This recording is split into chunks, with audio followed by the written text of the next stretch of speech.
What's up, everyone? For years, the Bandidos waged a war across Houston. Since 2020, members of the group stalked and assaulted rivals across the region, leaving bodies on the ground, wounded men in the hospital, and one building gutted by flames. This, according to the FBI.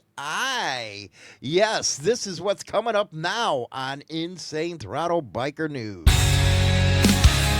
Rev it up, feel the roar, hit the road, let's explore. Insane Throttle bringing news by James Hollywood Mason Carey. Engine scream, we ride free. Truth and grit for you and me. From the streets to your screen. Biker news, the real scene. Yeah, I know that was pretty dramatic, don't you think? But that's what the article is, what we're covering today in this one. Very interesting stuff here. This out of the Houston Chronicle. The FBI says the Bandidos started a war in Houston, and here's what that means. They have a huge article on this one by John Wayne Ferguson, and as you know, I read that in the beginning, this one right here. In February, the federal government stepped in and announced that 14 members of the infamous biker gang, as they call it here, had been charged in a racketeering case that tied murder, shooting, and other crime into a single criminal enterprise. Yes, the feds just love using RICO, don't they? Goes on to say 14 members of the Bandidos Motorcycle Club. You notice how they do that? At first, they call it a gang, then all of a sudden, a little bit more down, they call it a motorcycle club. Anyway, they were indicted under the federal anti-organized crime law, commonly known as RICO. Isn't that funny? When they first came out with RICO, it was supposed to be intended to go after organized crime like the mob and all that stuff. But then all of a sudden, the feds figured, oh my goodness, we can charge everybody. And, you know, with their 98% conviction rate, it's pretty hard to get away from that RICO stuff with them. They were accused of targeting members of another gang, the Brothers East or Beast, in an effort to control territory. Prosecutors say most of the men indicted in the case were part of the new chapter called Welcome to Hell. That was formed in specifically to take out Beast members. Interesting stuff. Interesting stuff. Again, everybody is innocent until proven guilty in the court of law with the stories that we covered. But welcome to hell. The war, as prosecutors called it, played out between 2020 and 2024. And we did cover a lot of these incidences that they do talk about in this article, leaving people dead and wounded and buildings burnt down. Some of the crimes, where do we go here, associated with the gang war. Man, they make it sound like it was freaking like the war up in Canada and the Nordic biker war. Come on, man. Holy cow. This is nothing like them in the 90s. Anyway, some crimes associated with the war were previously reported on. Well, yeah, we did too. We've been following a lot of this stuff. And here's what they know about the allegations. And it goes through a bunch of stuff here. It goes on to say, smash on sight, there was a Bandidos declaration of war against Beast was made sometime in 2020. Former Bandidos leader Michael Dumfrey, a.k.a. Money Mike, issued a smash on sight order to assault or kill members of the rival gang. And then there was on to say one of the major events of the war, a brawl that ended with a fatal shooting. It took place at the Hawg Bar and Grill, a now closed bar located in northeast Houston. And that is a sad state of affairs, man. I've talked about this all the time, where if you got a huge investment, say in a bar or something, you don't want to close down for some stuff like this. And a lot of people complain, oh my goodness gracious, that's against my First Amendment where you don't allow me to wear colors in a bar.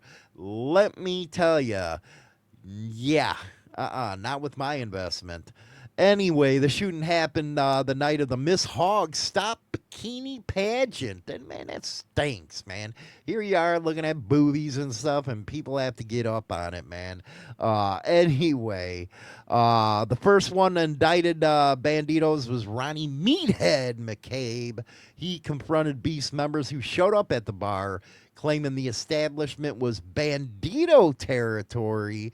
The group separated for time, but McCabe is alleged to have stayed at the bar and called for reinforcements.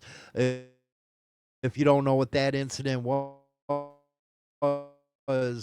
go ahead and look it up. Javier Martinez killing. Houston police officers were called to the 12,000 block of the Northwest Freeway after a report of a shooting.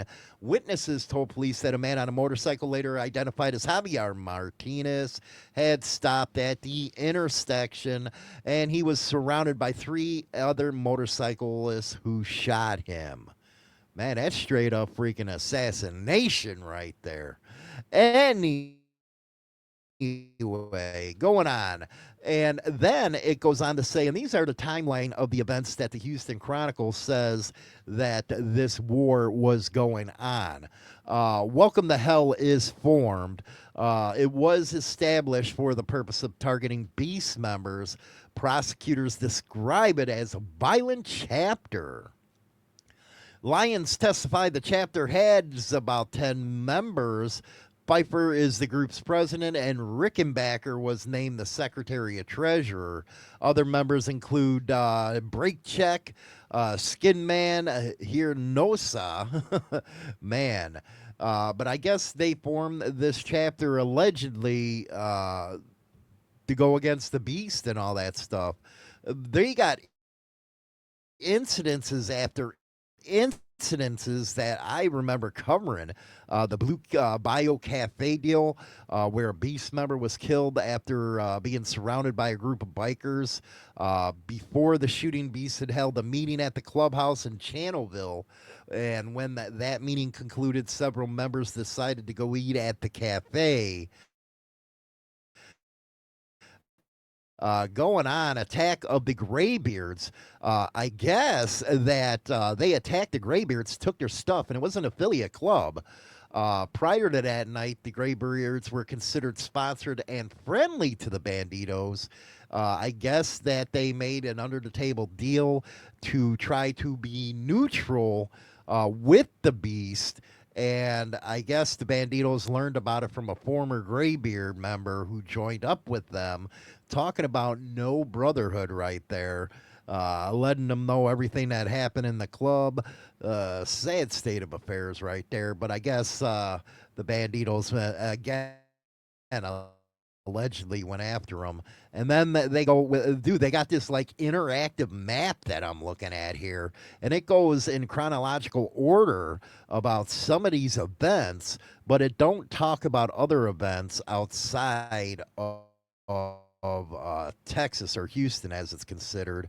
And I guess Bandidos threatening 2 members of the Wheel of Soul outside a Harley dealership in Woodlands. And that one is a weird one because, the white set, black set type of stuff.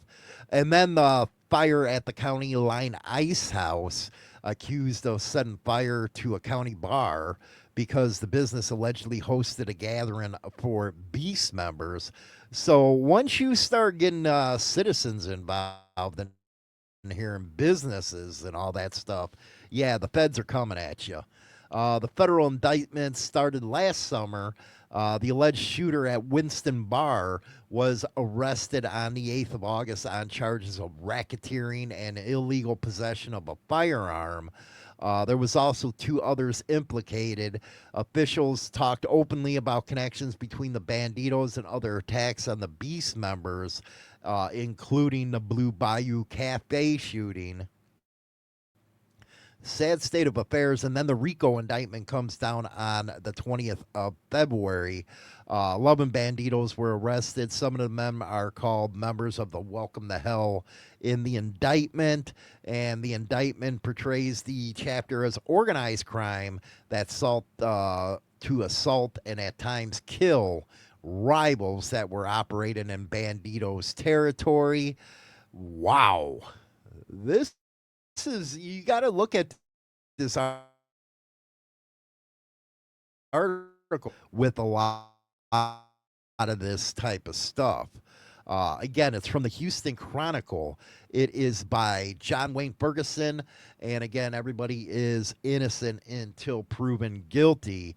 But yeah, they went for the juggler right there with the Bandidos, with this RICO stuff. I don't know how they're going to get out of that one.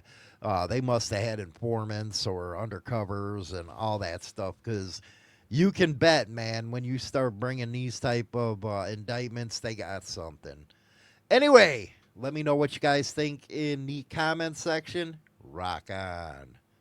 Welcome to 1990 Chicago, where trust is a trap and betrayal runs deep. The Betrayal Chronicles real-life book series by James Hollywood Machikari drags you into the middle of the biker underworld like never before. In Power and Betrayal, a kingpin rises and falls in a storm of drugs and deceit. Then Brotherhood and Betrayal throws you into a fight for loyalty where every choice bleeds. Get the Betrayal Chronicles series now with grit, guilt, and redemption on every page. Available on Amazon and everywhere books are sold. Also available is autographed copies by James Hollywood Machikari on www.insanethrottlebikernews.com.